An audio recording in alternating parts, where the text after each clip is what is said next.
Hello everyone, this is a part 2 to a video I did a little while ago called Men vs Women. This is to explain the woman's side of things and concerns that we have.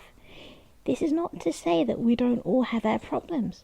However, I think things will be a lot easier if we understand each other a lot better in the first place. There are a lot of things that we women envy about you and that you can just take for granted. Take for example, going out alone at night. We women rarely, unless we absolutely have to, go out alone at night. If we do go out in the evening alone, sometimes we will make the joke that we're going out, and if you don't see us then you know what happened. This does not enter your mind when you go out. You could go to the bank any time of the day or night with no immediate thoughts of being kidnapped or murdered. It could be 3 o'clock in the morning. If you want to go to the bank at that time, you have no fear of anything happening to you because that is not always at the front of your mind. You have the ability to fend off anyone who tried to do that to you because you're a bloke. You don't see female Ted Bundys, do you? No, because men find it easier to fend off a female attacker than it would be for us.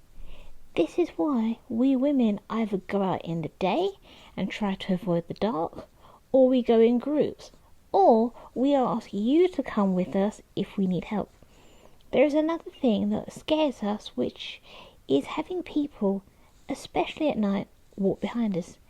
It is one of the most terrifying things when you're alone in the dark, to have someone walking behind you.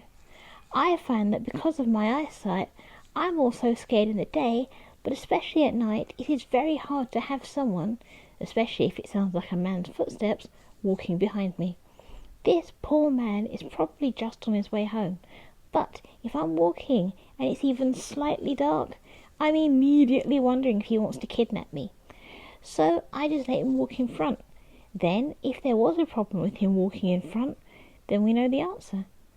I've never had a problem with a man just walking in front of me, so I know that he is okay. I have had so many mini heart attacks just from hearing someone walking behind me. Again, another thing that I envy about you men. You can have someone walk behind you at night and not be thinking that someone wants to hurt you. Another thing I think that we women tend to have to deal with is, even to this day, we are more likely to be pressured to settle down and make the grandkids, or just find someone. I'm not saying that getting married and having kids or just having a husband is not a good thing.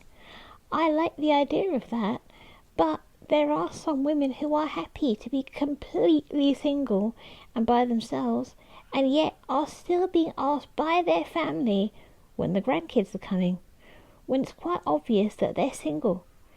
You will have family members trying to help them in this endeavour when they are literally not looking for that. Why?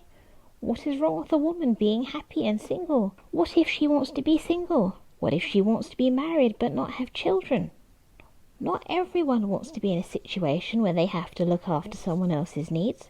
Not everyone can look after someone else's needs. On the one hand, you have people who say that if you're not ready for children, then you shouldn't have children, because then you'll be a bad parent.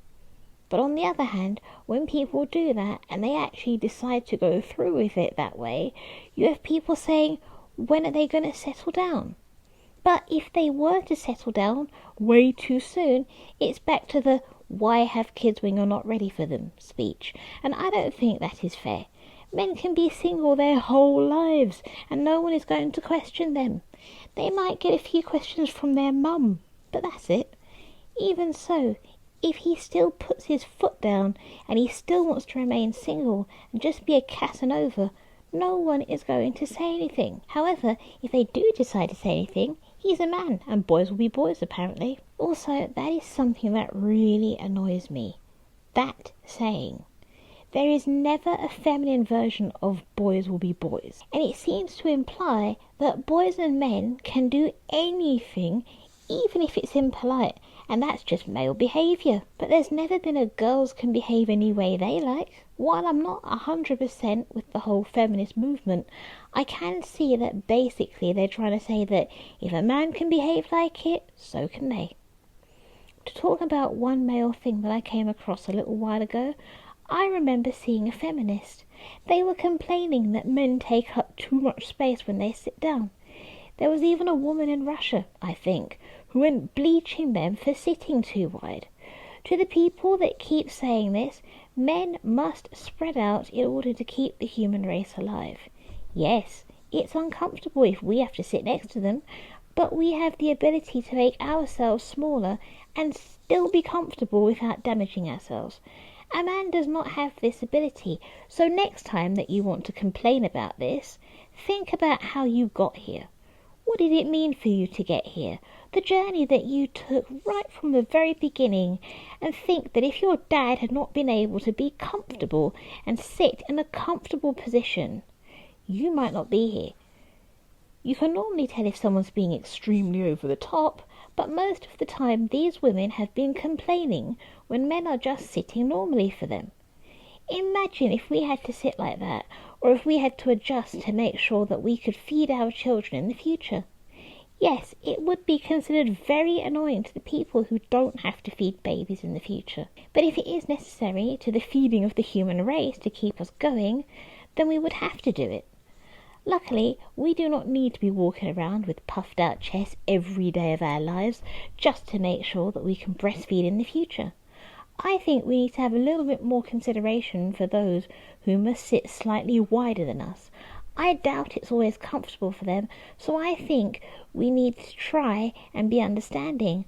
I'm sure if you're a subscriber of mine, this does not bother you too much, but to anyone who sees this and seems to have a problem with it, all I'm saying is, think about how you got here. I wanted to do this video to speak about it from our point of view and some of the problems that we have. I feel that, as I said before, it will help us to understand each other. Also, something I want to say to everyone who watches my videos, but especially to the men. If you need to cry, do it. If you need to scream, do it. On my channel, I do not mind you being yourself. As I said in my last video about this topic, men die quicker than women, because it's harder for them to explain their feelings, because they have been told their whole life that they shouldn't, and that they should bottle it up and deal with it later. They have been told that they are not real men if they don't. So on my channel, I disagree. You be yourself, and you talk about whatever you want, and know that this channel does not agree with that. There is a reason for my outro. I'm not going to think that you're not manly because you're in a bad mood. I'm not going to make fun of you because you need to talk. This is the same for women, but we women find it easier to talk about our feelings, so I think we know that already. This is going to be a series because I have so many more things that need to be said. I definitely think that the more that we understand each other, the easier it will be. If there is something that you think should be in the next one, comment down below. I will be interested to see if there's anything I've missed. By the way, as it's July, apparently it's Sarcoma Awareness Month. If you feel that you need to get yourself checked, do not hesitate. I know that there are some people who brush off symptoms and think it's nothing. As this is the month for checking for that specific kind of cancer, keep a lookout and don't forget to check anything if you're suspicious. If you're still here, then come close. I need to tell you something. You're handsome and you're beautiful, and you, well, I'm speechless. I'll let you know next time I see you. Over to the pets. Hello all, this is Sylvie. If you liked what you saw, then subscribe for more. Hey everyone, my name's Bonjo. If you enjoyed yourself, then give it a thumbs up and share it with all your friends. Hi everybody, I'm Jack, and if you had fun, then comment down below and let my mum know your opinion.